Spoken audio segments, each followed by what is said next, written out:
अस्सलाम वालेकुम स्टूडेंट्स।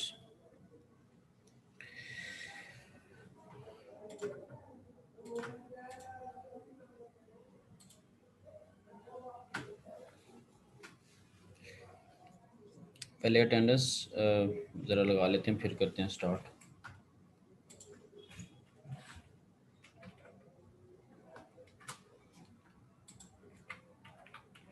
अच्छा, क्लास का जो आप लोगों को लिंक भेजा हुआ ना, ये मेरे ख्याल से उसमें एक डेट मेंशन है, जनवरी तक ये चलेगा। तो कॉन्टिन्यूसली इसी लिंक के थ्रू ही आप लोग कर रहे हैं ज्वाइन, और इसी के थ्रू ही करते रहेंगे।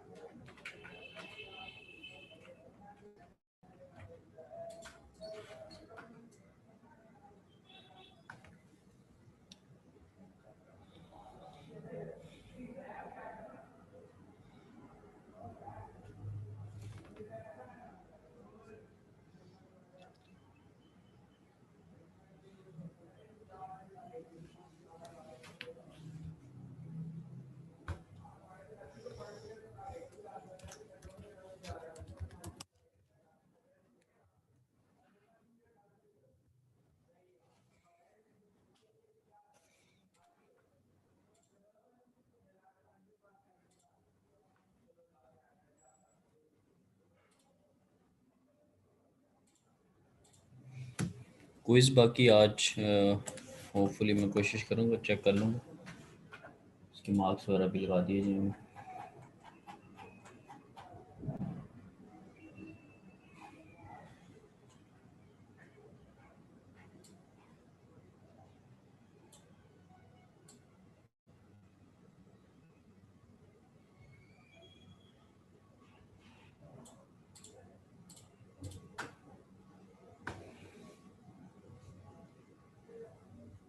ओके जी, अब्दुल मोईद मिर्ज़ा।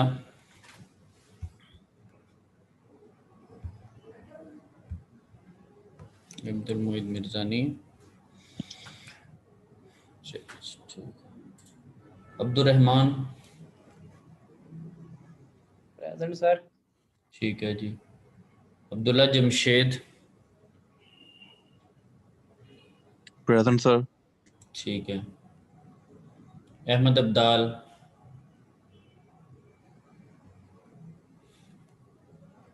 नहीं है। अहमद अशफाक अवान।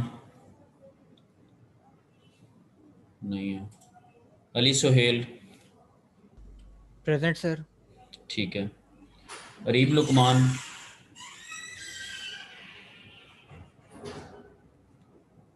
अरीब भी नहीं है।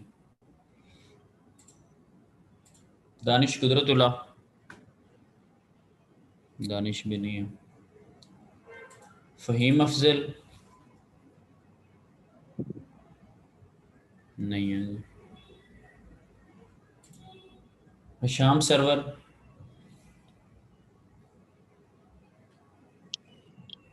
नहीं है। हसन अली। हसन अली।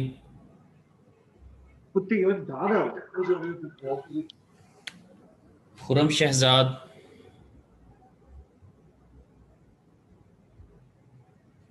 खुरम भी नहीं है।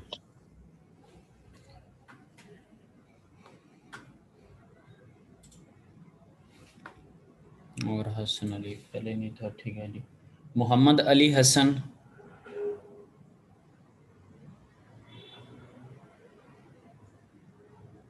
मोहम्मद अली हसन भी नहीं है। मोहम्मद दाऊद मंसूर। नहीं है। मोहम्मद फारूक। Mohammad yes sir. फारूक मौजूद, ठीक है जी। मोहम्मद हसान सदीक। सर। ठीक है जी। मोहम्मद मजहर।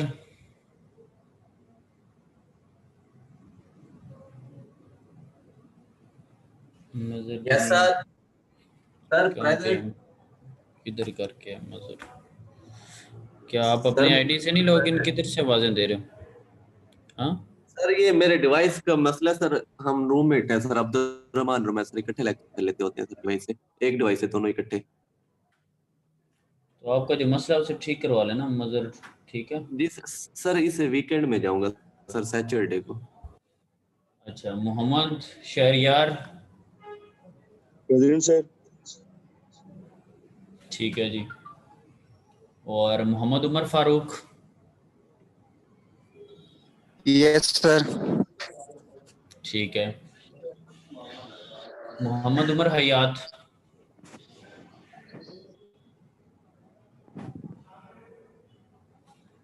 उमर हयात नहीं है जी। मुजतबा आमिर। Present sir. ठीक है। सन्नान आमिर। ठीक है, सनान मौजूद तो है लेकिन ऑफ करके लगता है चला जाता होता है। ओके जी, सनान की चैनल लगा देते हैं। प्रेजेंट। शाहजेब अहमद कुरैशी।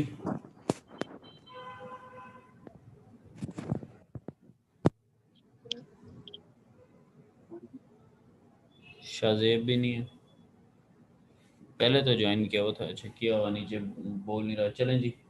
और शराज खालिद। Present sir. ठीक है। सुहेल करीम भुगटी।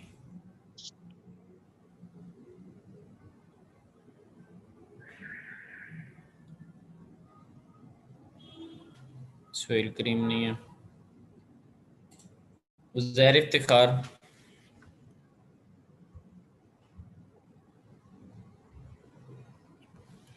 उज़ैर इफ्तिखार भी नहीं है। या इमरान।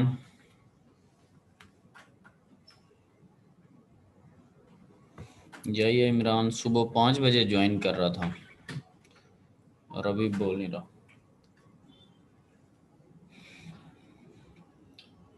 चलो, अभी जो लेट आए हैं वो बता दें जिनकी अटेंडेंस नहीं लगी। आशाम सरवर सर।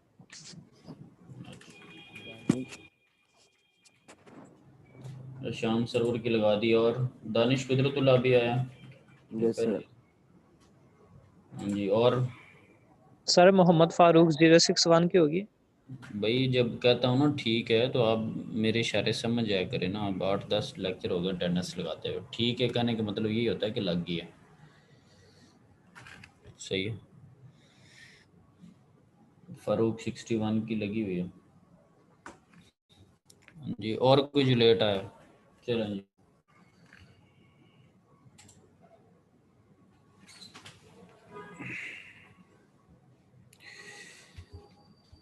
ओके जी। लास्ट टाइम जो है वो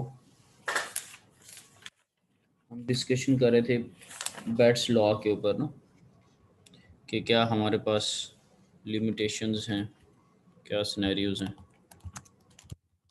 जब हमने काइनेटिक एनर्जी से मैकेनिकल एनर्जी में आना होता है।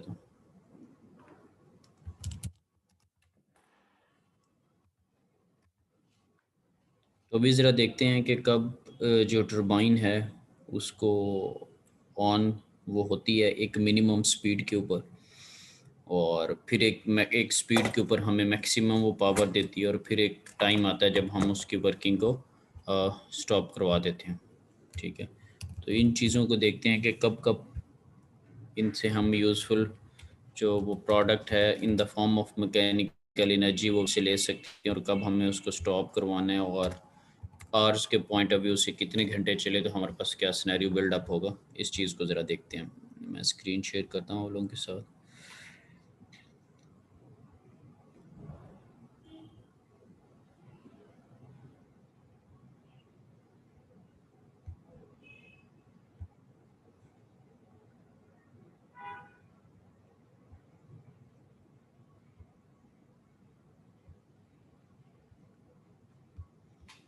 ठीक है जी। लास्ट टाइम हमने इस चीज़ को डिस्कस किया था कि बैट्स के अकॉर्डिंगली काइनेटिक एनर्जी से मैकेनिकल एनर्जी की जो कन्वर्जन थी वो 59% थी। फिर ये कंसिडर किया गया कि आइडियली जब आप काइनेटिक टू मैकेनिकल कर रहे हैं तो कुछ बीच में लॉसेस होते हैं, रूटर जो है वो आइडली परफॉर्म नहीं कर रहा होता। तो अगर 80% रूटर की एफिशिएंसी लगाई जाए तो नेट शेल हमारे पास काइनेटिक टू मैकेनिकल जो कन्वर्जन है उसकी हमने 45 से 50% जो है वो एफिशिएंसी को कंसिडर किया था। ये वो बात थी जो कि लास्ट लेक्चर में हमने डिटेल में देखी। अच्छा, अब कुछ चीज़ें हैं जिसकी वजह से एक नया टॉपिक एक नया एक फार्मूला जो है वो स्टडी करते हैं। अब उसकी ज़रूरत क्यों महसूस हुई है उसको भी इस पैराग्राफ को ज़रा रीड आउट करते वक्त देख लेते हैं। मैं एक हाईलाइट करता हूँ, आप पहले उसको रीड आउट करें, फिर एक्चुअली हमने देखना है कि टिप स्पीड जो रेशो का फॉर्मूला है उसकी हमें ज़रूरत क्यों महसूस हुई है। तो just have a quick look on this highlighted paragraph, ये जो मैंने हाईलाइट किया उसको क्विक वे में रीड करें, फिर इस पर कमेंट करते हैं ज़रा।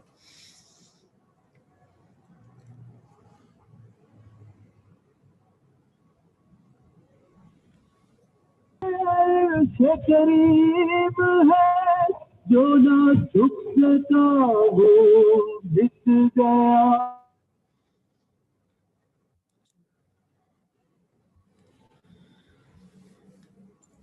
ओके जी, क्या कहा जा रहा है यहाँ पे? For a given wind speed rotor efficiency is a function of the rate at which the rotor turns, कि जिस रेट के ऊपर आपका रोटर जो है वो टर्न कर रहा है उसकी जो रोटर की एफिशिएंसी है वो उस पर डिपेंड कर रही होती है, यानी कि आरपीएम्स के ऊपर, ठीक है। सो जिसको हम स्पीड कह रहे हैं, right. So if the rotor turns too slowly, दो सिनेरियो पहले देखते हैं ज़रा, जो कि अगर तो रोटर बहुत स्लोली मूव करता है या बहुत फास्ट मूव करता है या समहाउ इस सेंस में। So if the rotor turns too slowly, the efficiency drops off since the blades are letting too much wind pass by unaffected. Let's say अगर रोटर बहुत स्लोली मूव कर रहा है तो दैट मीन्स कि बहुत सारी जो विंड है वो रोटर के ब्लेड्स को हिट किए बगैर ही गुजरी या अनअफेक्टेड ही गुजरी है, विंड को वैसे ही पास होने दिया जा रहा है। So there could be a possibility जो कि हम अभी डिस्कस कर रहे हैं। सेकंड ये भी सिनेरियो हो सकता है कि if the rotor turns too fast efficiency is reduced. अब इसमें क्या होता है कि अगर रोटर बहुत ज़्यादा फास्ट टर्न करे तो उसमें क्या होता है, एक ब्लेड की जो टर्बुलेंस होती है, जब एक ब्लेड के ऊपर विंड ने हिट किया और जो एयर का सिनेरियो हमारे पास बिल्डअप होगा वो दूसरे ब्लेड को इफेक्ट कर रही होती है, क्योंकि एक तो विंड आ रही है और एक पहले ब्लेड की वजह से विंड जो टकराती है उसकी वजह से जो आपके पास कॉज क्रिएट हो रही, तो वो एक ब्लेड दूसरे ब्लेड की वर्किंग को इफ़ेक्ट करता है, राइट। सो इन दोनों सूरतों में एफिशिएंसी जो होगी वो हमारे पास कम होगी। इसको एक और पैरामीटर में ज़रा देखने की कोशिश करते हैं। The usual way to illustrate rotor efficiency, उसके लिए हमारे पास है टिप स्पीड रेशो, जिसमें हम रोटर की टिप स्पीड, ठीक है, और डिवाइडेड बाय अपविंड स्पीड। अपविंड स्पीड वो वाली स्पीड है जो कि विंड की एक नॉर्मल स्पीड है जिस पे विंड जो है वो फ्लो कर रही है, राइट। सो जब आप फॉर्मूला के थ्रू इसको करेंगे तो ये हमारे पास आरपीएम, ठीक है, और पाई और डी डायामीटर जो ब्लेड्स का हमें गिवन होगा जब वो एक सर्कल बना रहा होता है, ठीक है, 60 इंटू वी, और वी आपके पास स्पीड है, राइट। सो इस फॉर्मूला को हम यूज़ करेंगे। यहाँ पे लिखा हुआ है आरपीएम इज रेवोल्यूशंस पर मिनट ऑफ द रोटर जिस पे वो मूव कर रहा है, डी जो है वो रोटर का डायमीटर है और वी जो है वो विंड की स्पीड है। इसको नेक्स्ट कैलकुलेशंस में ज़रा देखते हैं कि हमारे पास किस तरह की कैलकुलेशंस आती हैं।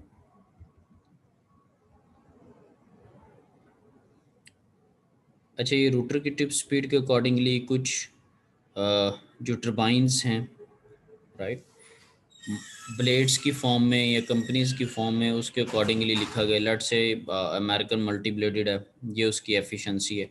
तो यानी कि अगर टिप स्पीड जो रेशो है वो आपके पास 0 से 2 के मिड में होती है, राइट, तो इसकी एफिशिएंसी आपको 30% के करीब मेरी है। ये 3 ब्लेडेड या 2 ब्लेडेड जो हैं उनका जो स्पेक्ट्रम है वो ज़रा ब्रॉड है as compare to the multi blooded.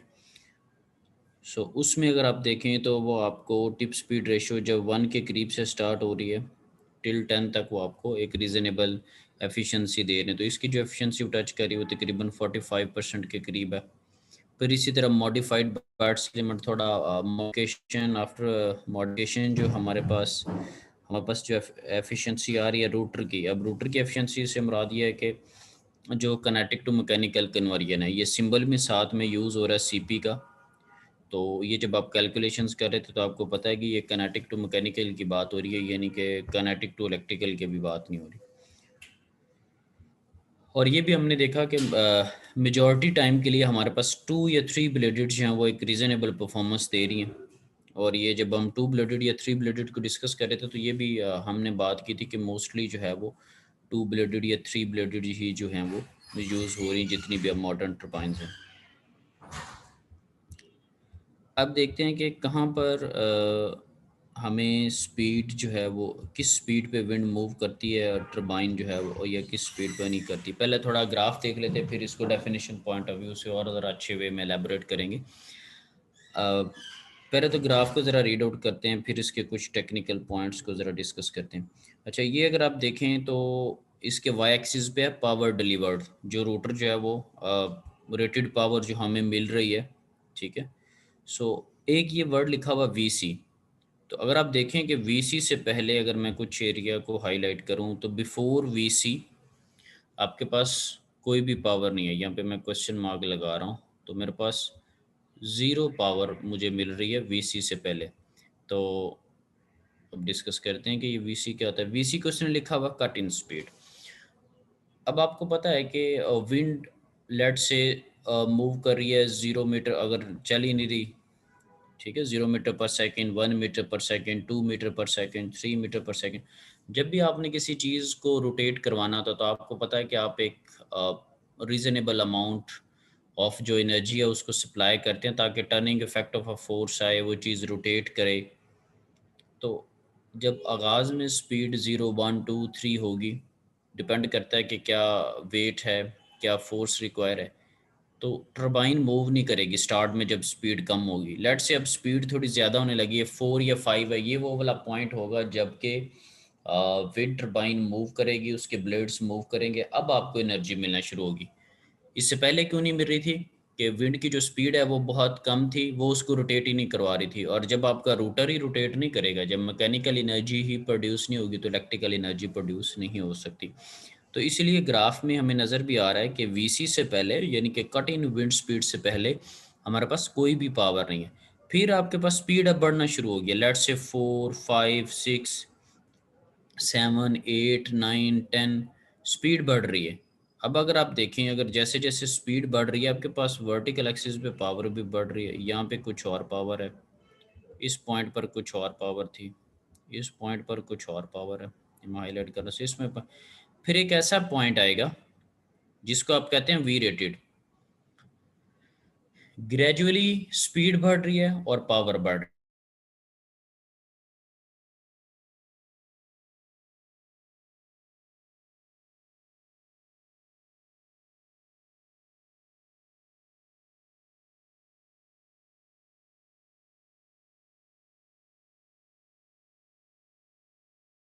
फिर एक ऐसा टाइम आएगा कि जो टरबाइन की जो नेम प्लेट है, जो उसके ऊपर मेंशन होता है, ठीक है, उस चीज़ के ऊपर जो रेटेड पावर लिखी होगी उसका मतलब है कि वो वी रेटेड स्पीड के ऊपर चल रहा है, ठीक है। अच्छा, मैंने आप लोगों को एक कहा था कि आप विंड की कोई एक दो स्टडी करें और उसकी कोई शीट्स वगैरह देखें, लेकिन आप लोग ना काम नहीं करते। मुझे किसी दूसरे वे में देखना पड़ेगा कि जो मैं आपको काम कहता हूँ आप काम करते हैं या नहीं करते ना, ठीक है। तो मेरी याददाश्त इतनी बुरी नहीं है कि मैं जो काम कहूँ वो भूल जाऊँ। तो आप थोड़ा इजी ले रहे हैं, मुझे लगता है। जो टास्क आपको कोई काम कहा जाता है और साफ ज़रा ग्रेडेड भी नहीं होता, पूछा भी नहीं जाता, कोई ख़ास डेडलाइन भी नहीं होती, लेकिन अभी 7वें में भी जाके मेच्योरिटी लेवल इतना नहीं हुआ कि आप किसी चीज़ को देखते हो। तो चलें इसको तो किसी फ्री टाइम में देखते हैं कि इस चीज़ को कैसे मैंने हैंडल करना। और क्योंकि आपने किसी ने सर्च ही नहीं किया, किसी ने डेटा शीट देखी नहीं होगी, तो उसको क्या आइडिया कि क्या वहाँ पे मेंशन होता है, या क्या उसकी रेटेड पावर होती है टरबाइन की, या क्या सिनेरियो है हमारे पास। सो जब रेटेड स्पीड आपके पास एक सर्टेन रेटेड स्पीड के ऊपर, अच्छा इसमें यह है कि अगर आप इस तरह चीज़ों को इग्नोर करेंगे ना, तो फिर मैं मिड में या फाइनल में या इस तरह की चीज़ों में फिर उस तरह की चीज़ें सेट करूँगा कि फिर वो आपको ज़रा शौक लगेगा, ठीक है। तो लिहाजा बेहतर है कि जो काम कहा जाए उसको अच्छे स्टूडेंट्स की तरह थोड़ा देखा करें। जब एक्सपोजर के लिए चीज़ें कह रहा हूँ उसके ऊपर कोई क्विज़ नहीं ले रहा, कोई असाइनमेंट नहीं ले रहा, कोई डॉक्यूमेंटेशन नहीं ले रहा, और फिर आपकी अखलाकी ज़िम्मेदारी है कि आप पढ़ें, ठीक है, और आप थोड़े ठीक हो जाएं, राइट।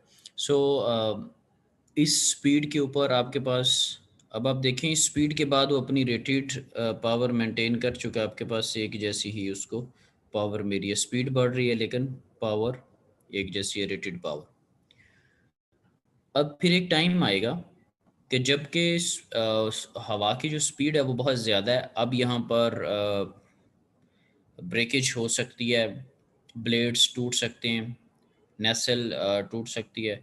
तो इस स्पीड, एक सर्टेन स्पीड के ऊपर क्या होता है कि ब्रेक्स के थ्रू, जब मैंने आपको नेसल की पिक्चर दिखाई थी जिसमें सारा जो मटेरियल था जो कि टॉप के ऊपर, पोल के ऊपर लगा होता, हब की हाइट के ऊपर, जिसमें हमारे पास कंट्रोलर भी था, गियर्स भी थे, रोटर भी था, ब्रेक्स भी थी, पिच कंट्रोल के सेंस में भी था, या कंट्रोल के सेंस में अनिमोमीटर भी लगा हुआ था, ये सारी चीज़ें उसमें मौजूद थी। तो उसमें ब्रेक्स क्या होता है कि एक ऐसी स्पीड जिसके बाद यानी कि कोई मैकेनिकली आपको ब्रेकेज मिल सकता है, कोई डैमेज हो सकता है, तो उस स्पीड के ऊपर फिर फोर्सफुली जो विंड टर्बाइन है उसकी वर्किंग को स्टॉप करवा दिया जाता है, यानी कि ब्रेक्स लगा के फिर विंड टर्बाइन जो है वो मूव नहीं कर रही थी, उसके ब्लेड मूव नहीं करते। साफ ज़ाहिर है अब ऐसे सिनेरियो में विंड टर्बाइन को तो उतार के कहीं शिफ्ट नहीं ना किया जा सकता, ये तो साफ ज़ाहिर उसने अपनी जगह पर मौजूद रहना है। जो इंजीनियरिंग पॉइंट ऑफ व्यू से हम चीज़ कर सकते हैं, जो पॉसिबिलिटी हम कर सकते हैं वो ये है कि विंड को स्टॉप करवा दिया।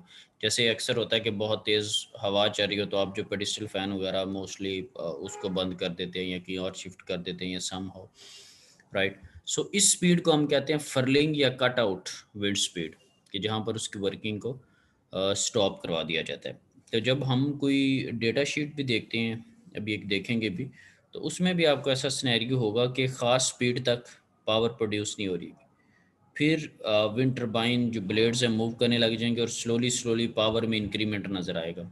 फिर एक ख़ास पॉइंट आएगा रेटेड वाला कि जब आपको पी रेटेड मिलेगी। इस चीज़ को ज़रा देखने की कोशिश करते हैं अगर हमारे पास।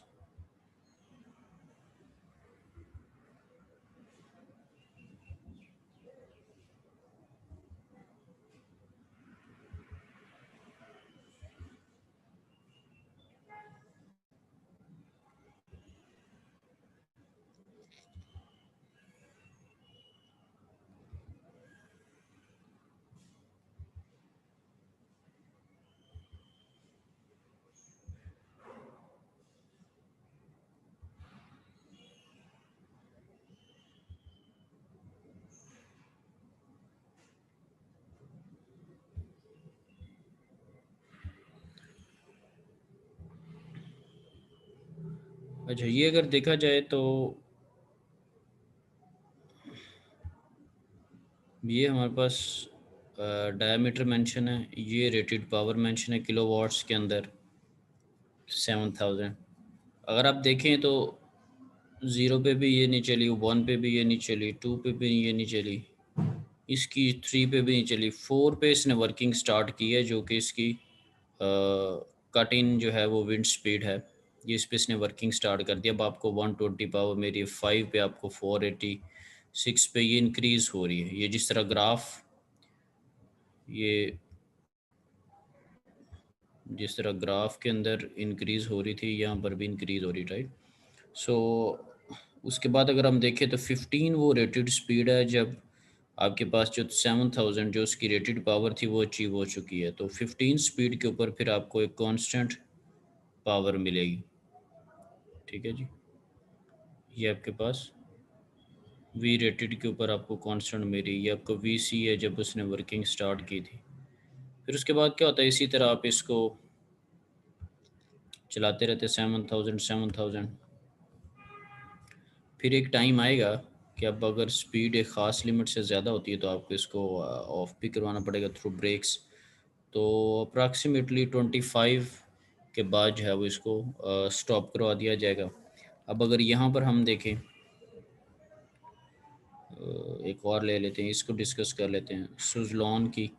इसकी जो रेटेड पावर है वो 2100 किलोवाट है, यानी कि 2.1 मेगा की है। डाया जो है वो दैट इज़ 97, और पावर जो है वो किलोवाट के अंदर। ओके जी, अब ज़ीरो स्पीड पे ज़ीरो मिल रही है, 1 पे भी ज़ीरो पावर है, 2 पे भी ज़ीरो है, ये 3 पे स्टार्टिंग ले रही, ठीक है। 3 जो मीटर पर सेकंड पे आपको 20 मिल रहा है, राइट।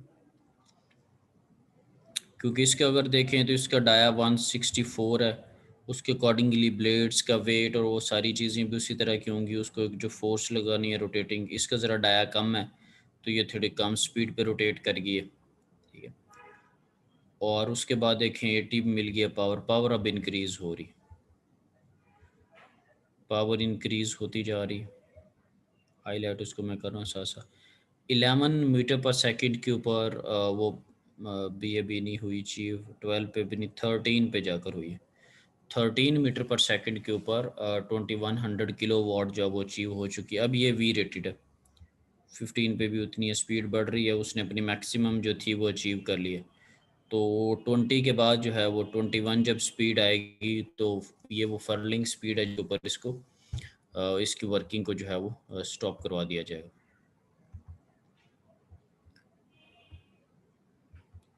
वापस आ जाते हैं जहाँ पे हमने ग्राफ को ज़रा डिस्कस करे थे।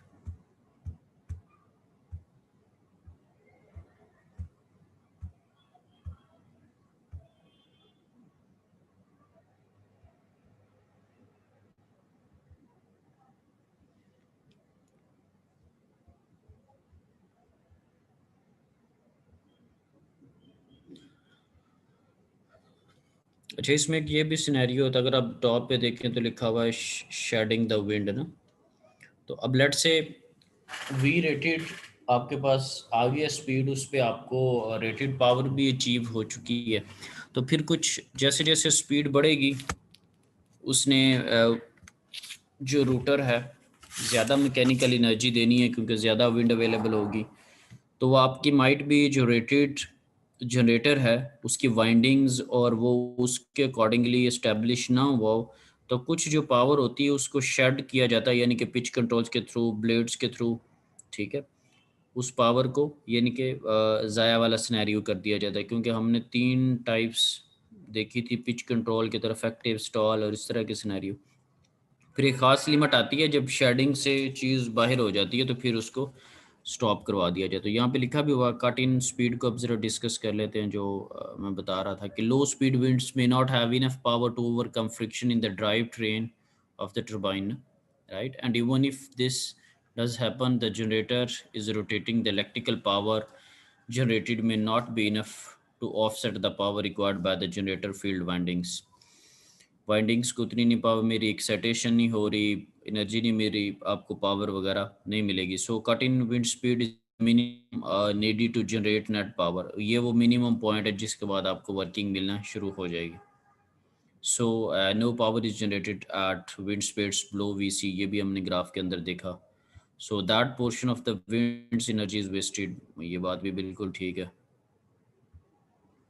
सो फॉर्चुनेटली उसने कहा हुआ कि फॉर्चुनेटली बहुत ज़्यादा लो स्पीड्स के ऊपर एनर्जी नहीं हमें मिलती, तो लिहाजा अगर लो स्पीड विंड्स वेस्टेड भी हो जाती है तो उस पर कोई इशू वाली बात नहीं है। Rated wind speed, as velocity increases above the cut-in wind speed, the power delivered by the generator in the idealized curve rises as the cube of the wind speed, क्योंकि हमें पता है पावर का जो formula that is 1/2 density area into velocity का cube. सो बिल्कुल बात ठीक है कि जैसे जैसे स्पीड बढ़ रही है आपको पावर जो है वो इंक्रीज होगी स्पीड का क्यूब के साथ।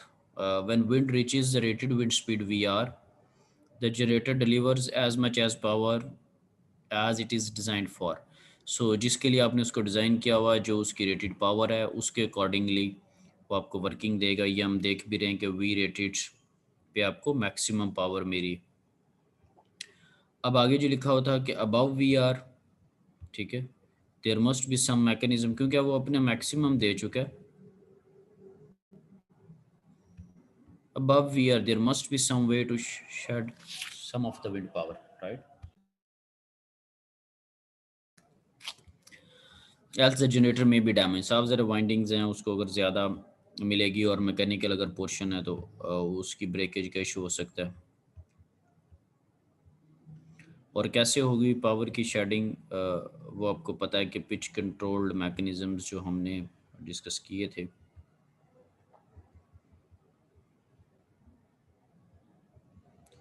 अब जो कट ऑफ स्पीड है, ये सारी वही चीज़ें डिस्कस हुई हैं जो कि हमने पहले देखा था कि एंगल ऑफ अटैक को मिनिमाइज़ कर दो, ठीक है।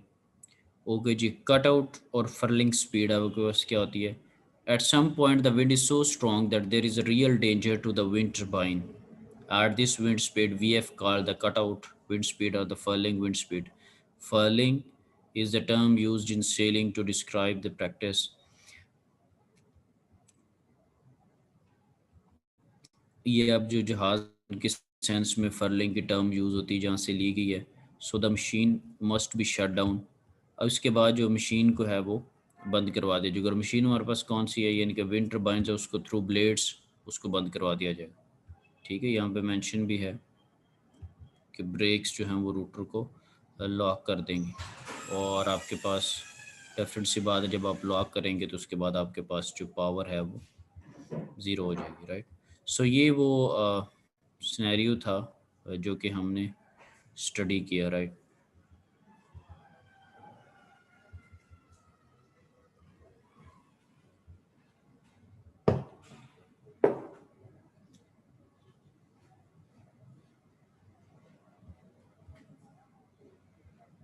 अब इस पैराग्राफ को थोड़ा रीड आउट करें, हम डिस्कस करते हैं कि हमारे पास डिफरेंट रेटेड स्पीड के ऊपर सेम जनरेटर या लार्ज जनरेटर अगर हम यूज़ करते हैं या सेम डाया का या डाया वगैरह उसका चेंज करते हैं तो हमारे पास क्या सिनेरियो बिल्डअप होता है.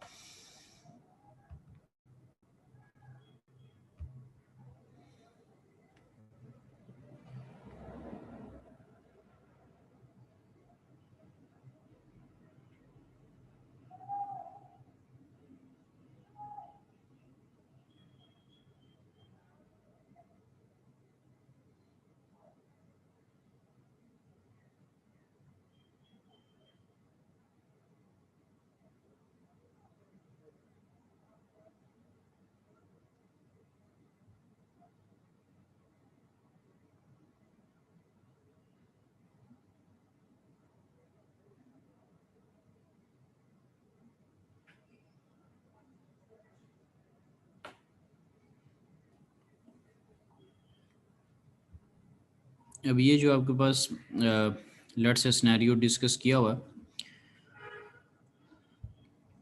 इसमें आपके पास क्या है कि जनरेटर दो चीज़ें हैं बेसिकली. आपने ट्रेड ऑफ करना है रूटर का जो डाया, ठीक है, और जो जनरेटर का साइज़ है, यानी कि इन दोनों को चेंज करने से हमारे पास पावर के ऊपर क्या इफेक्ट पड़ सकता है, एनर्जी हमें किस टाइप की मिल सकती है. इस पे हमने दो ग्राफ्स बनाए हैं. अब let's say first of all generator का साइज़ सेम है, जनरेटर को आप चेंज नहीं कर रहे, सेम साइज़ का जनरेटर है. राइट. और आप क्या कर रहे हैं कि रूटर का जो डाया है उसको आप चेंज कर रहे हैं. ये दैट इज़ द लार्ज और that is the small diameter. Small diameter का मतलब ये है कि पहले कोई ना कोई उसका डायमीटर था, अब आप थोड़ा ज़हन में ला रहे हैं कि अगर मैं लार्ज डायमीटर वाला बना दूँ रूटर तो ओके जी. लार्ज डाया करें तो आपके पास क्या है कि आपको जो वी रेटेड है वो थोड़ा सा रेटेड जो पावर है वो पहले वाली जिस स्पीड के ऊपर रेटेड आपको पावर मिली थी उससे थोड़ा सा अर्ली आपको पावर की वैल्यू मिलना शुरू हो गई है. यानी कि फॉर एग्जांपल पहले 10 के ऊपर अगर रेटेड स्पीड के ऊपर मिली थी तो अब 9 के ऊपर मिल सकती है. पहले लेट्स से 8 के ऊपर मिली थी तो अब 7 के ऊपर मिल सकती है रेटेड पावर. अब लेकिन अगर आप जनरेटर का साइज़ चेंज कर देते हैं, यानी कि डायमीटर सेम ही है, ठीक है, जनरेटर का साइज़ अब आपने चेंज कर दिया, सेम डायमीटर वही रूटर है, तो अब इसको देखने की ज़रूरत यह है कि जब जनरेटर का साइज़ कम था ना, तो इसको मैं पॉइंट लगा रहा हूँ 1 सपोज, जब जनरेटर का साइज़ कम था तो आपको रेटेड पावर मेरी थी कुछ, फॉर एग्जांपल इसको 4 कह लेते हैं. राइट. अब आपने लार्ज जनरेटर किया है तो अब आपके पास 0.2 जो है इसके ऊपर जो आपको रेटेड पावर मेरी है वो डेफिनेट सी बात है उससे ज़्यादा है. फॉर एग्जांपल अगर पहले 4 मेरी थी तो अब 4.5 किलोवाट आपको मिल रही होगी. सो ये जो सेकंड टेक्निक है वो थोड़ी यूज़फुल हो सकती है, लेकिन डेफिनेट सी बात है जब आप लार्ज जनरेटर की तरफ जाएंगे तो उसकी प्राइस ऑब्वियसली इंक्रीज होगी. लेकिन सेम सिनेरियो है कि अगर आप रूटर का डाया स्मॉल है तो आप उसको अगर लार्ज डाया करते हैं वहाँ पे भी प्राइस का आएगा. तो ट्रेड ऑफ इस सेंस में होगा कि देखा जाएगा कि पावर कितनी मेरी और क्या यानी कि उनकी वैल्यूज़ हैं, क्या कैलकुलेशंस हैं, क्या कॉस्ट है, एनर्जी जो हमें मेरी उसके कंपेरेटिवली. ठीक है जी. तो यहाँ पे भी ये लिखा गया कि increasing the router diameter while keeping the same generator, यानी कि ये लेट्स से केस 1 आपके पास डिस्कस है कि increasing the rotor diameter while keeping the same generator shifts the power curve towards the left so that the rated power is reached at a lower wind speed. तो इसमें जो power है वो थोड़ा सा पहले अचीव होगी है। This strategy increase output power for low wind speed. So अगर आपने लोअर विंड स्पीड्स के ऊपर पावर को अचीव करना है तो ये स्ट्रेटजी हो सकती है। लेकिन दूसरी तरफ on the other hand keeping the same router but increasing the generator size allows the power curve to continue upward to the new rated power। क्योंकि अगर आप जनरेटर साइज चेंज कर देते तो आपके पास ज़्यादा पावर आएगी, जिसको मैंने लेबलिंग में लेट से 4 से 4.5 की तरफ मेंशन किया। So for lower wind speed there is not much change. जैसे वो पहले वाली लोअर पे जल्दी अचीव कर लेती थी, वो वाला इसमें सिनेरियो नहीं है। But in an area with higher wind speed increasing the generator rated power is a good strategy। so अगर आप ये चाहें कि आपको पावर ज़्यादा मिले so उसमें ये हो सकता है। तो there is a way कि अगर डिज़ाइनिंग में इसके ऊपर सोचना हो तो ये सोचा जा सकता है। ये वो चीज़ है कि अगर आप यानी कि डाया या जनरेटर के साइज़ के साथ थोड़ा ट्रेड ऑफ करते हैं तो आपकी जो रियल पावर कर्व्स हैं, जो कि आपने पावर कर्व्स ऊपर देखी हैं, उनके साथ क्या सिनेरियो होगा। तो ये थोड़ी सी उसके अंदर चेंजेस थी जो कि पॉसिबल हो सकती हैं। अब ये डिफरेंट विंड स्पीड्स के ऊपर लेट से आपके पास 600 की ये ठीक है, 600 किलो वाट की ये 42 डाया साथ में, इसी तरह 1000 के ऊपर 54 उसका डाया है, इसी तरह 1500 आपको रेटेड पावर मेरी और 64 इसका डाया। सो यहाँ पे आपको लेट से 15 या 100 यहाँ पे आपको 1000 सॉरी या 600 यहाँ पे एक सिनेरियो डेवलप हो चुका होगा। बल्कि यहाँ पे लेते हैं, यहाँ पे देखें ये 4 के ऊपर मैंने हाईलाइट किया है। इससे पहले पहले आपको पावर नहीं मिल रही, ठीक है, इससे पहले पहले आपको पावर नहीं मिल रही। तो ये कौन सी स्पीड है फिर? ये 4 के करीब जो है ये कट इन है, रेटेड है या फर्लिंग स्पीड है? 4 फर्लिंग सर। अच्छा, और कोई जी फर्लिंग वैसे क्या मतलब, यानी कि फर्लिंग किस सेंस में ज़हन में आया कि फर्लिंग क्या देते हैं?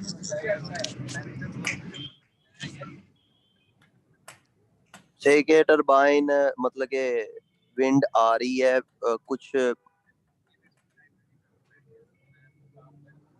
सर ये कट इन स्पीड है। इससे पहले आपके पास टरबाइन मूव नहीं कर रही थी और इस स्पीड पे उसने मूव करना शुरू किया, तो that is the cut in speed. Furling वो वाली स्पीड होती है कि जब आपके पास स्पीड बहुत ज़्यादा हो जाए, ठीक है, और आपको ब्रेक लगा के उसको बंद करवाना पड़े, ठीक है। तो 24 के बाद सोचा जा सकता है कि फर्लिंग स्पीड होगी, नॉट ऑन 4 पे तो अभी उसने वर्किंग स्टार्ट की है।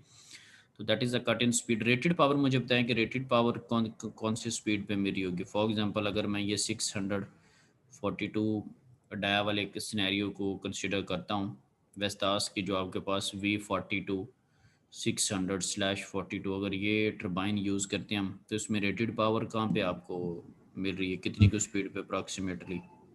सर 14। अप्रॉक्सीमेटली जो है ना ये 14, ठीक है। ये इस पे अगर मैं देखूं तो अप्रॉक्सीमेटली मुझे 14 पे कैसे पता चला, क्योंकि 600 इसने अचीव करनी थी, तो 600 ये 14 के करीब अचीव कर चुकी है। अब इसकी लाइन जो है ना वो कांस्टेंट है, ये देख। उसके बाद स्पीड बढ़ी भी है, 15 16 17 20 24, ठीक है, बड़ी भी स्पीड है, लेकिन आपको एक रेटेड पावर ही मिली थी। तो यहाँ उसके बाद पॉसिबिलिटी है कि आफ्टर 24 फर्लिंग या कट आउट स्पीड आएगी कि जब आपको ब्रेक्स लगा के उसको ऑफ किया जाता है। सो खैर ये अभी तक जो पढ़ा था उसकी समरी थी, बड़ा इजीली आपने ग्राफ्स के थ्रू उसको जज कर लिया, ठीक है। तो चीज़ें ऐसी हैं इनको हम बड़ा इजीली जो है वो पिक कर सकते हैं। और हमें जो चीज़ें लिखी हुई थी मॉडल वगैरह, उनकी रीडिंग भी थोड़ा सा मैंने करने की कोशिश की आप लोगों के साथ, तो वो भी हमें आइडिया हो रहा था कि इसको हमने रीड आउट कैसे करना।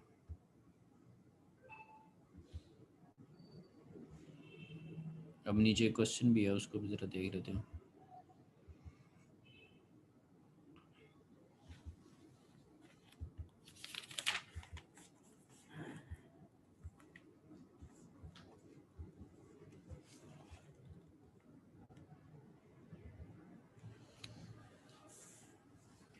अब इसको ज़रा रीड आउट करें एग्जाम्पल 7.4 की वर्डिंग को, फिर हम देखते हैं इसको।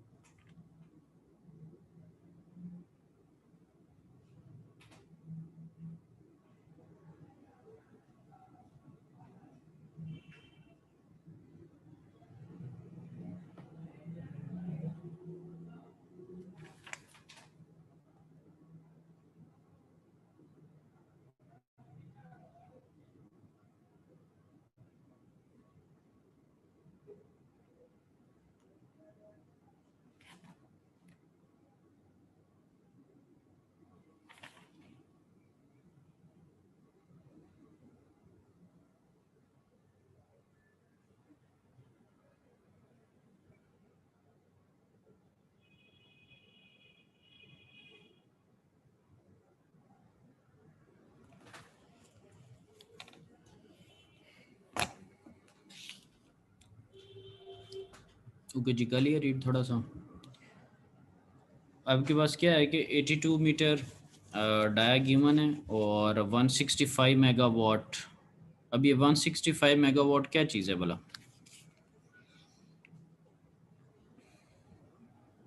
रेटेड पावर है। ये रेटेड पावर है, ठीक है। और लाजमी नहीं है कि 1.65 आपको मिल रही हो, ये अब आप इस कोर्स के अकॉर्डिंगली आपको पता है कि ये वेरी कर सकती है, इतनी मिल भी सकती है, नहीं भी मिल सकती, ठीक है। सो 165 उसकी रेटेड पावर है जिस पे आपका जो जनरेटर है जिस मैक्सिमम कैपेसिटी पे डिज़ाइन हुआ हुआ, right. So fix speed wind turbine has a rated wind speed. ये अब आपके पास देखें मेंशन है कि रेटेड विंड स्पीड, ठीक है, वी आर जो है जहाँ पर आपको मिलनी है 13 metre per second. It is connected through a gear box to a 4 pole 60 hertz synchronous generator, right. So US standard के अकॉर्डिंगली बुक है चूँकि, इसलिए 60 हर्ट्ज यूज़ करें फ्रीक्वेंसी। और पोल्स को जो है अगर फार्मूला में यानी कि पोल 120 एफ पी वगैरह वाले फार्मूला में जब हमारे पास 120 एफ ओवर पी में पोल्स आएंगे तो ये 4 पोल है।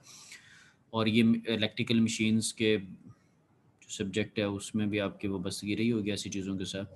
सो हम जो काम यहाँ पे करने जा रहे हैं ये वो था कि जो जिस तरह का आपके पास रूटर लगा है, जिस तरह का जनरेटर लगा है और जो उसका डाया है, जो रेटेड पावर है, उसका एक ओवरव्यू दिया गया। करना क्या basically, what gear ratio should the gearbox have. Gear box की क्या रेशो होनी चाहिए, क्योंकि साफ ज़ाहिर गियर बॉक्स लगाएंगे कोई पर्पज़ होगा, कोई चीज़ चाह रहे होंगे। So what gear ratio should be, और उसमें ये भी होता है कि गियर रेशो आपने क्या रखनी है, ठीक है। तो उसको भी ज़रा देखते हैं क्योंकि उसके अकॉर्डिंगली फिर काम करना था। What gear ratio should the gearbox have if the turbine is designed to turn at 14.4 RPM. So अगर आप 14.4 आरपीएम पे चलाना चाहते हैं, ठीक है। सो उसके ऊपर क्योंकि 13 रेटेड है, पता नहीं आपको कितनी मिल रही है, पीछे से स्पीड कितनी आ रही है कितनी नहीं आ रही, हमें उस चीज़ का आइडिया नहीं है।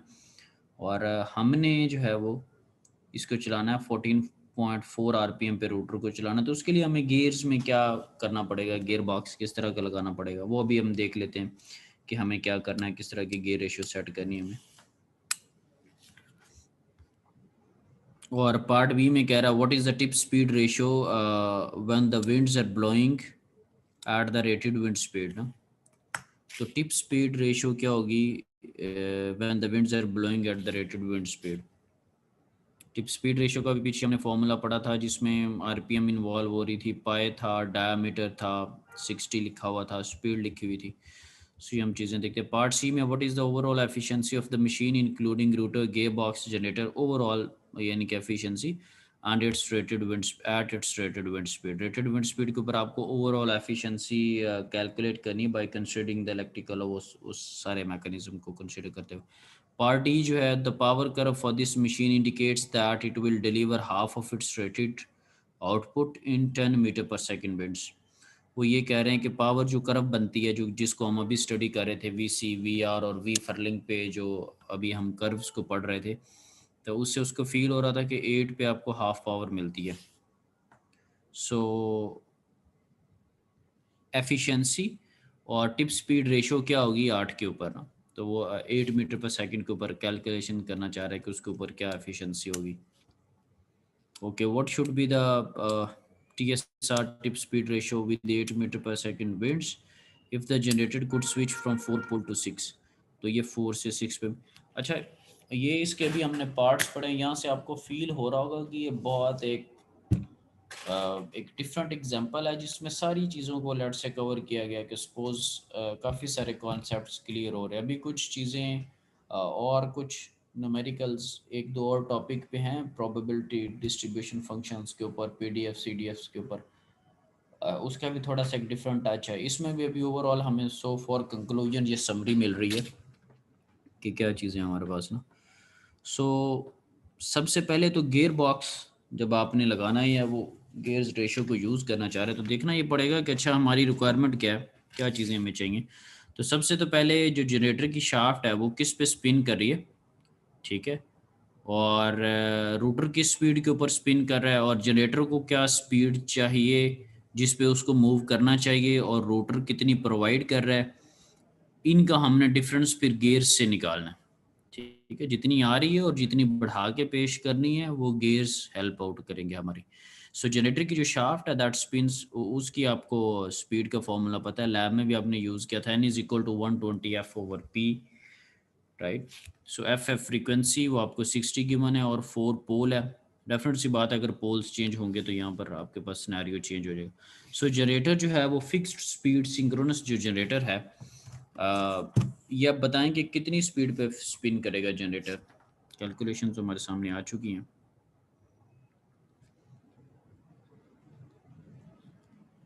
जी सर है कोई आइडिया? सर जी, जी। 1800 पे आपके जनरेटर ने मूव करना है। सो डेफिनेट सी बात है आपके जो रूटर की स्पीड है वो आपको पार्ट ए में गिवन है कि if the turbine is design to turn at 14.4 RPM, design turbine इस तरह डिजाइन की गई है कि वो 14.4 आरपीएम पे मूव करेगी। रूटर की जो स्पीड ये है और आपका जनरेटर जो है, आपका जो जनरेटर है वो 18 डिमांड कर रहा है, राइट। सो किस तरह का फिर गेयर्स लगाना चाहिए, गेयर्स की रेशियो क्या होनी चाहिए, उसकी कैलकुलेशन हम करते हैं कि जनरेटर की स्पीड क्या रिक्वायर है, ठीक है, और रोटर की स्पीड क्या रिक्वायर है। तो गियर रेशियो जो है वो हमारे पास 125 की गियर रेशियो यूज़ करके हम 1800 आरपीएम जो है वो अचीव कर सकते हैं। तो ये उसके बाद क्या है, ये था पार्ट ए के अंदर, ठीक है, कि 14.4 पे रूटर की स्पीड है, 18 हमें रिक्वायर है, तो गियर्स के थ्रू हम हेल्प आउट लेंगे 125। इसीलिए अक्सर टर्बाइंस में आपने देखा है कि गियर बॉक्स उसके अंदर यूज़ हो रहा होता है। सो सेकंड पार्ट में हमें कहा जा रहा था टिप स्पीड आप रेशो कैलकुलेट करें 13 मीटर पर सेकंड जो है रेटेड विंड स्पीड उसके ऊपर, राइट। सो इसका भी हमने फॉर्मूला देखा था टिप स्पीड का, अभी आपको दोबारा दिखा देते हैं।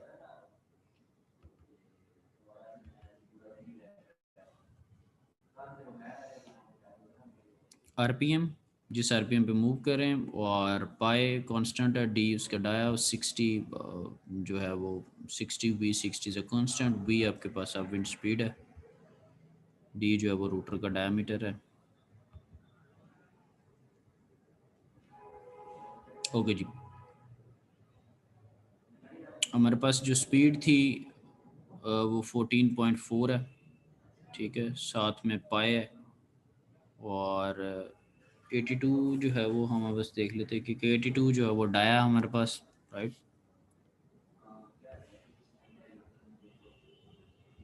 82 इज़ द डाया, जहाँ पे डी था कैप्स में वो 82 है, और आप कैलकुलेशन जो कर रहे हैं वो किस पे कर रहे हैं, रेटेड विंड स्पीड के ऊपर, राइट।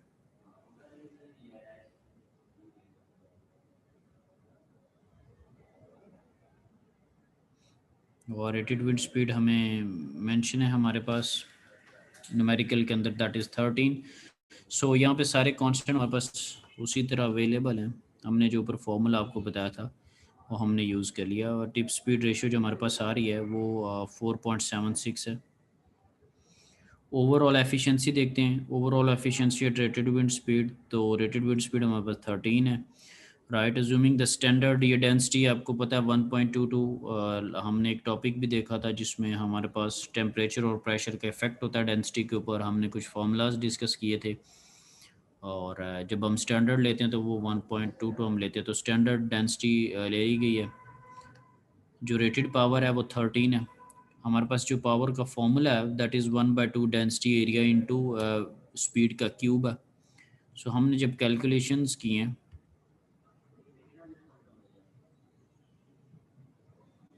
तो ये हमारे पास इसके जो थ्रू फॉर्मूला जो वैल्यू आ रही है, यानी कि जो पावर अवेलेबल होती है जो कि विंड के अंदर पावर मौजूद है, उससे हम एक्सट्रैक्ट कितनी करते हैं वो एक बात की बात है। रूटर कैसा है, जनरेटर कैसा है, हवा जो है वो ब्लेड्स को टकराए बगैर गुजर गई है क्या है, ये बातें बात की हैं, ठीक है।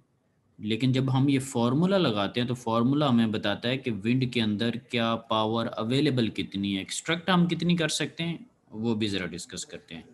सो मेक श्योर करना है कि ये फार्मूला हमें ओवरऑल चीज़ें नहीं बता रही, हमें बता रहा है कि अवेलेबिलिटी कितनी है उसकी ना। सो अब इसको अगर मेगा में कंसिडर करें तो कितने मेगा बनेगा, ये मैंने हाईलाइट जो किया हुआ 7.1। ठीक है जी, 7.1 मेगावाट जो है वो 7.1 मेगावाट। अब इसको मेगावाट में क्यों दिलचस्पी थी बताता हूँ ज़रा। सो आपकी जो टर्बाइन है वो क्या है 165 मेगावाट की, कितनी 1.65 मेगावाट। अब ये ऐसी क्यों है, इधर 7.1 मेगावाट है, इधर 1.6 मेगावाट। सपोज एक आपने की डिज़ाइन, तो क्या इससे क्या चीज़ महसूस होती है, क्या फील होता है, कोई एनालिसिस करना चाहेगा इस पे?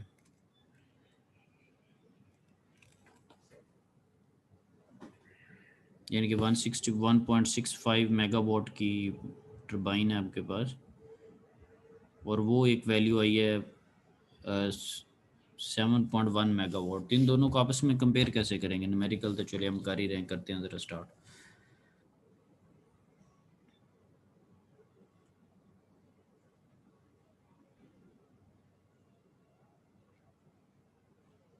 हाँ जी, कोई नहीं बंदा,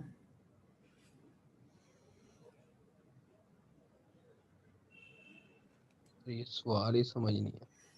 सवाल ही समझ नहीं आया। आपके पास पावर का फॉर्मूला आपने लगा के आप वैल्यू निकाली है 7.1 मेगावाट और वो कह रहा है 1.65 मेगावाट की 1.65 मेगावाट की टर्बाइन है ना। तो इनमें क्या फ़र्क क्या है फिर, 7.1 की ना टर्बाइन लगा ले, ये इतना क्यों डिफरेंस है? या इन दोनों वैल्यूज़ को आप किस नज़र से देख रहे हैं, या ये क्या क्या वैल्यूज़ हैं, क्या फ़र्क क्या है इनके अंदर?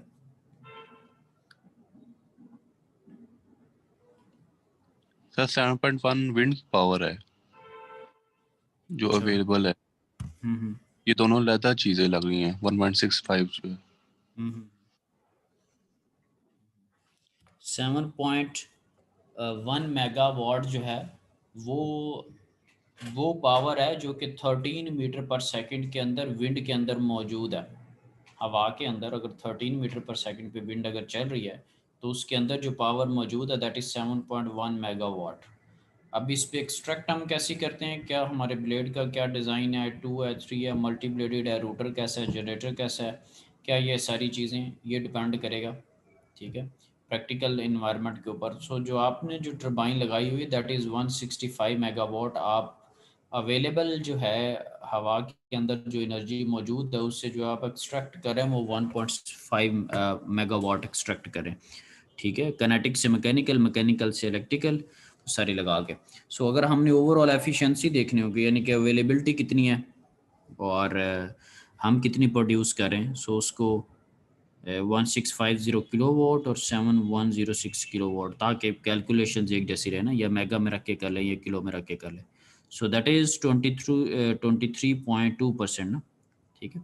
सो अगर लेट से हम 7 प्रोड्यूस कर रहे होते, 1.65 की जगह 7 की टर्बाइन होती और एफिशिएंसी होनी थी और अगर 6 की होती और एफिशिएंसी। तो ये पार्ट क्लियर हुआ है या थोड़ा चीज़ें क्लियर हुई हैं कि हम क्या डिस्कस करने जा रहे थे, क्या चीज़ें निकली? ठीक है, मैथमेटिक्स से हट के, ज़रा कैलकुलेशन से हट के, क्योंकि पहले ओवरव्यू भी तो बनना चाहिए माइंड में ना कि हम कर क्या रहे हैं।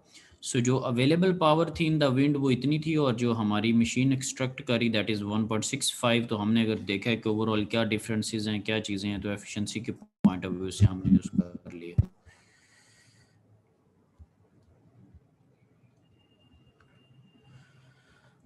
ओके जी, अब वो कहता है कि एफिशिएंसी और tip speed ratio find out करो 8 मीटर पर सेकंड के ऊपर। सो ठीक है जी। अब जब 8 मीटर पर सेकंड का कहा गया है, तो अब आप पावर 8 मीटर पर सेकंड के अकॉर्डिंगली देखेंगे, तो वही जो फॉर्मूला था 1/2 डेंसिटी इनटू एरिया।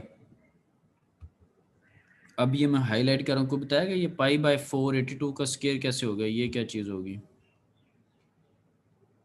फॉर्मूला था ना 1/2 डेंसिटी एरिया इनटू वेलोसिटी का क्यूब। तो ये पाई/4 82 का स्क्वायर कैसे हो गया?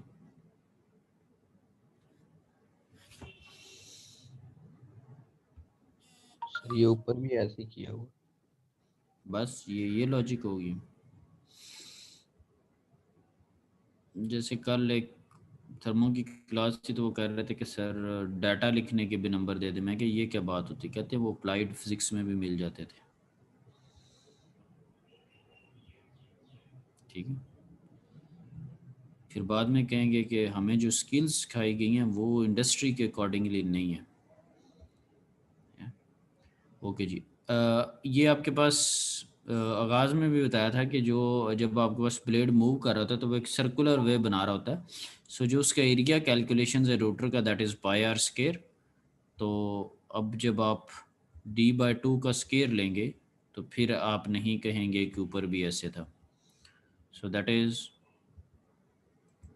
ये तो बिल्कुल बच्चों वाली बातें हैं। पाई/4 और साथ में d का स्क्वायर। सो दैट्स वाई पाई/4 और 82 का स्क्वायर। 82 आपको बस डाया एनी हो जी। और ये साथ में वेलोसिटी का क्यूब है।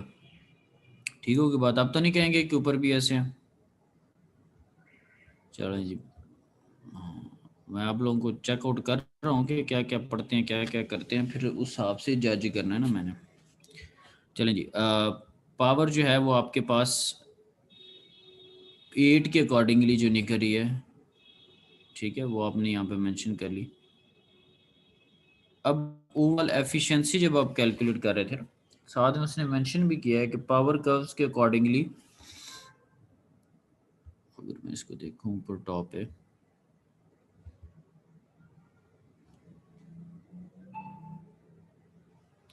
the power curve for this machine indicates that it will deliver half of its rated output in। वो कहता है कि वो अपनी पावर जो कर्व है उसके अकॉर्डिंगली पता चल रहा है कि वो हाफ पावर जो है वो डिलीवर करेगी। सो इसलिए पॉइंट, बल्कि हाफ को हाईलाइट ही नहीं किया, ठीक है जी, हाफ अपनी जो पावर है वो डिलीवर करेगी। तो इसलिए फॉर्मूला में आप देख रहे हैं कि 0.5 यूज़ किया हुआ है।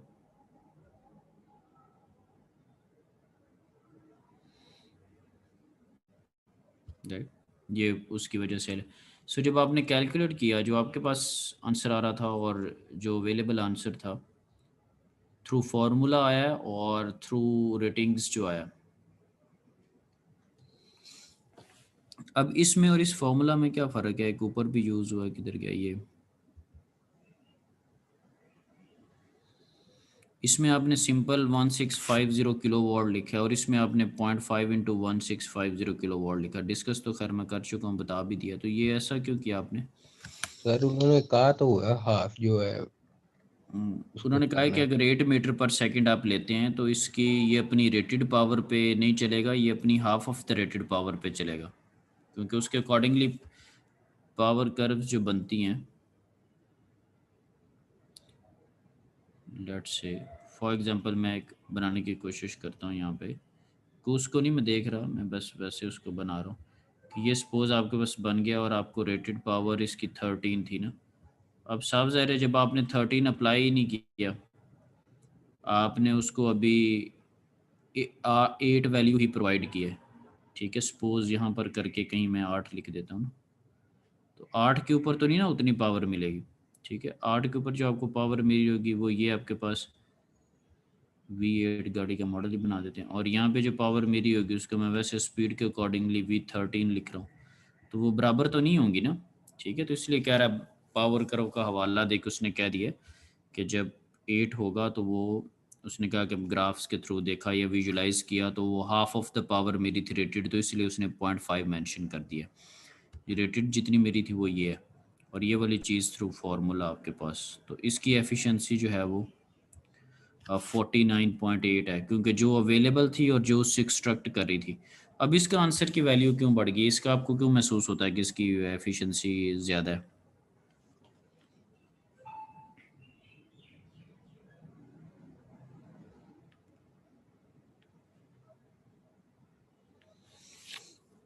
इस पे कमेंट करें क्या ये ठीक है, ये 49.8 इसका आंसर आना, और ऊपर वाले का जो है वो 20s की लाइन में है और ये 40s की लाइन में है। इसको आप किस नज़र से देखते हैं?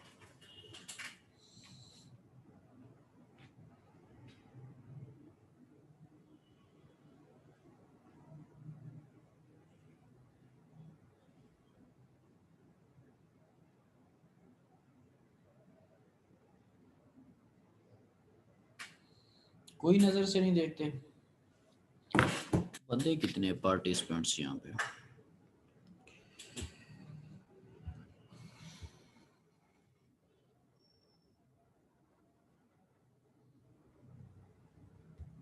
हाँ जी भाई बताएं।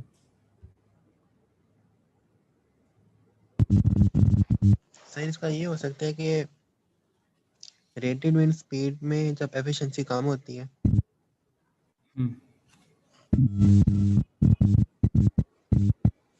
अच्छा,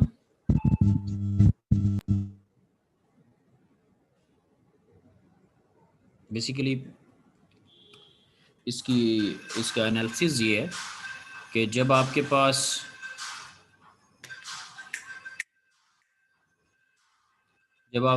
अवेलेबल लेट से रेटेड जो पावर है उसके ऊपर जो अवेलेबल जो स्पीड होती है ना वो 13 मीटर पर सेकंड थी, और उसके ऊपर आपको पावर भी 7.1 मेगावाट मिली थी, तो वो आपने एक्सट्रैक्ट करनी थी, ठीक है।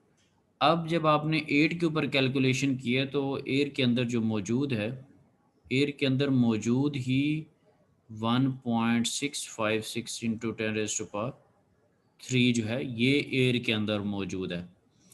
तो जब एयर के अंदर मौजूद ही कम है तो कम मौजूद वाली में से जब आप एक्सट्रैक्ट कर रहे हैं तो आपको ऐसे लग रहा है जैसे बहुत आपने बेहतरी दिखाई है। फॉर एग्जांपल आपके पास अगर 100 पहले अवेलेबल थी, सपोज मैं कहता हूँ, तो उससे आप 25 प्रोड्यूस कर लेते हैं ना, तो ऐसे लगता है कि जैसे 75 को खा गए सपोज, तो लगेगा कि यार ये आपने 75% पे वर्क क्यों नहीं किया, ठीक है। अब आपके पास सपोज अवेलेबल ही 50 है, ठीक है। तो अब अगर आप सपोज कोई 23 को टारगेट कर लेते हैं, ये इस तरह किसी वैल्यू को टारगेट कर लेते हैं, तो अब आपके पास जो रिमेनिंग है वो 22 हैं, ठीक है। लेकिन अगर मैं देखूं कि टारगेट तो अभी पहले आपने 25 टारगेट कर रहे थे सपोज, अब आप 23 को टारगेट करें, टारगेट की निस्बत तो शायद कम ही फील हो रहा हो या करीब करीब ही फील हो रहा हो, कोई ख़ास फ़र्क नहीं। लेकिन ये है कि जो अवेलेबल पूल था उसमें से आपने मैक्सिमम ट्राई किया अचीव करने की, समझ रहे ना। तो अवेलेबिलिटी में से जो एक्सट्रैक्शन है वो आलमोस्ट ऐसे फील हो रहा है जैसे करीब करीब है या बहुत ज़्यादा अच्छी नहीं है। लेकिन नीचे वाला जो सेकंड केस है जो कि 8 मीटर पर सेकंड के ऊपर है, तो जब आपने फार्मूला लगाया 13 की जगह जब 8 का क्यूब लिया तो वो बता रहा है कि अवेलेबल ही कम है।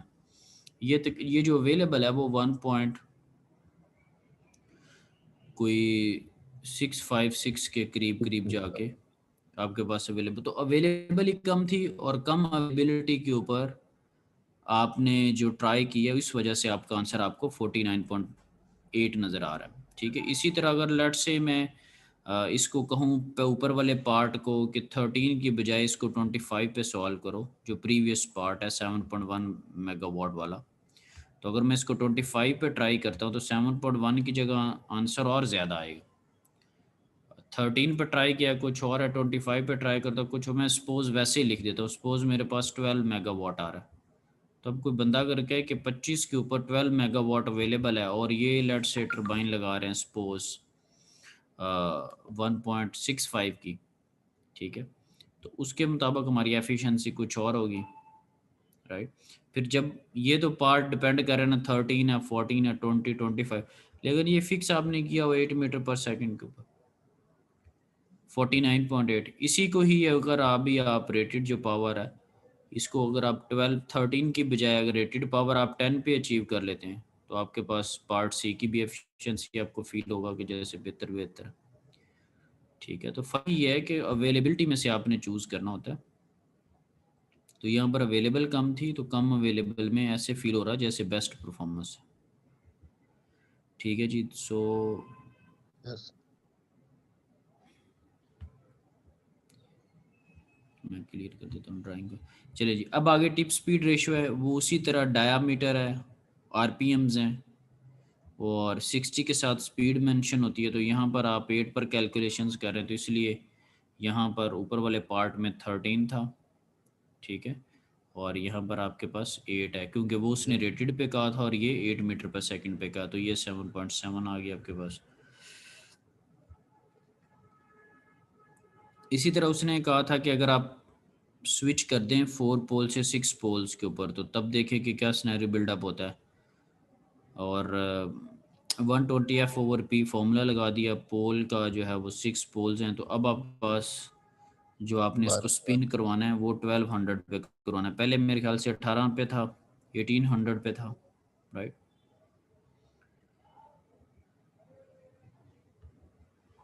पहले आपके पास 1800 पे था।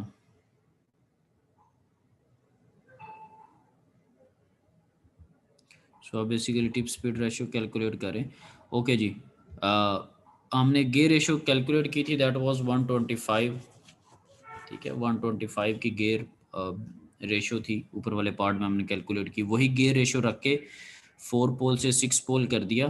तो अब यहाँ पर जो रूटर की स्पीड निकलेगी, ठीक है, 1200 आपको चाहिए और 125 गेयर रेशियो थी, तो 9.6 आरपीएम पे आपका जो रूटर है वो रोटेट कर रहा होगा। अब ये वाला फॉर्मूला हम कहाँ से लेके आए हैं, ये गे वही ऊपर वाले फॉर्मूला है जो कि गेयर रेशियो वाला है। गेयर रेशियो का बेसिकली फॉर्मूला आता है generator speed divided by the rotor की जो स्पीड है, ठीक है। सो इसमें हमें जनरेटर की जो स्पीड है वो फ्रेश हमने नीचे कैलकुलेट की 1200 पोल्स को चेंज करके, गेयर रेशियो यहाँ पे हम निकाल चुके थे 125, तो वही गेयर रेशियो रख के पोल्स को चेंज करने से यहाँ पर 14.4 आरपीएम चाहिए, वहाँ पर हमने देखा कि हमें 9 पॉइंट समथिंग चाहिए। सो रूटर की जो स्पीड है वो 9.6 आरपीएम है। सो यहाँ पे टिप स्पीड रेशियो हम कैलकुलेट कर लेंगे, डाया इंटू रूटर की स्पीड और आपके पास जिस स्पीड पे आप कैलकुलेशंस कर रहे हैं और इंटू 60। तो यहाँ पे टिप स्पीड रेशियो जो है वो 5.1 के अकॉर्डिंगली है। अब अगले में लेक्चर में हम ज़रा डिस्कस करेंगे कि नीचे जो उसने ऑब्जर्वेशन लिखी हुई है, this looks closer to the optimum range of TSRs ना, ये पीछे हमारे पास ग्राफ्स गुजरे थे टिप स्पीड रेशियो के, तो वो आपने देखा था कि एक डिफरेंट स्पीड के ऊपर आपके पास जो थे वो मैक्सिमम वैल्यूज़ भी हमें मिली थी। फॉर एग्जांपल यहाँ पर अगर मैं देखूँ ना ये टिप स्पीड रेशियो, तो यहाँ पर अगर आप देखें तो आपके पास 6 के ऊपर आपको मैक्सिमम पावर मिली है, 4 से पहले है ही नहीं और 8 के बाद भी नहीं है, तो 6 टिप स्पीड रेशियो के ऊपर आपको मैक्सिमम एफिशिएंसी मिली है। तो अगर मैं ये वाली टरबाइन यूज़ करूँगा, ठीक है, तो मैं कोशिश करूँगा कि मेरी 6 के करीब करीब जो है वो 6 के करीब करीब वैल्यू रहे टिप स्पीड रेशियो की। तो वहाँ पर 5 आपके पास वैल्यू आ रही थी 5.1, तो वो वहाँ पर लिखा था कि that looks closer to the range ना। तो बेसिकली ये मुराद होता है रेंज का। अगर कोई बंदा कहता है कि 2 ब्लेडेड या 3 ब्लेडेड लगाओ, मैं देख लूँगा मुझे टिप स्पीड रेशियो कितनी चाहिए।